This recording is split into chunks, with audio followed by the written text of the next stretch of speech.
Franchement, les amis, je vous le dis, ce mondial-là, il est surprenant.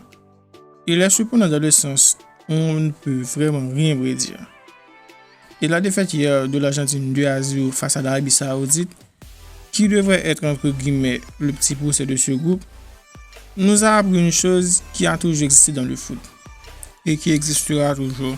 C'est que vous devez être prêt, peu importe l'adversaire. Et sur ce point-là, les hommes de Scaloni ont péché. Même si cela peut être inconscient, on dirait que les Argentins pensaient obtenir facilement les 3 points sans se défoncer en fait. Mais plus le match avance et plus on sentait que ce match ressemblait de plus en plus à un match piège.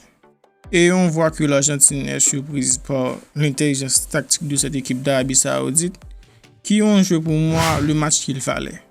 Et là les amis, comment ne pas reprocher l'entraîneur sur ce coup-là? Je me demande comment tu as pu laisser ton adversaire te bouffer tactiquement sur 2 mi-temps dans ce match-là. Même dans les choix du 11 de départ, on n'a pas vu la cohérence dans l'idée de Scaloni. Tu mets sur le banc Lisandro Martinez et puis tu utilises Romero qui était incertain pour ce mondial et que tu vois qu'il n'est pas en chambre.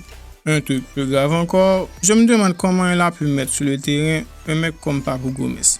Tandis que vous avez sur le banc des joueurs comme Mac Allister, Enzo Fernandez et j'en passe. C'est dans ce match que l'on voit toute l'importance d'un joueur comme Lo Celso. Avec sa présence, l'Argentine devient une équipe hybride. Car le joueur a cette capacité de conservation de balle et de transmission qui font que l'Argentine peut casser les pressings adverses. Et c'est le joueur qui trouve Messi le plus. Et la personne qui peut remplir une fonction similaire, c'est bien Mac Allister. Même si je trouve qu'il est moins fini techniquement que Lo Celso. Et puis, pour les individualités, tout le monde était en dessous. Messi, Di Maria, tous étaient fantomatiques sans distinction. Et je vous avoue que je n'ai jamais vu un d'épaule autant mauvais, voire nul dans ce match.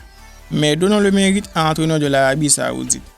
Le fait qu'il y avait 91 jeux durant ce match, côté argentin, c'était clairement une tactique qui a été travaillée et retravaillée par les joueurs et le staff technique. De toute façon, bravo à eux, car les voilà premiers du groupe. Heureusement pour l'Argentine, qu'aucune des deux autres équipes n'a gagné. Le nul entre le Mexique et la Pologne, c'était le meilleur résultat acceptable. Mais maintenant, ils n'ont plus le choix.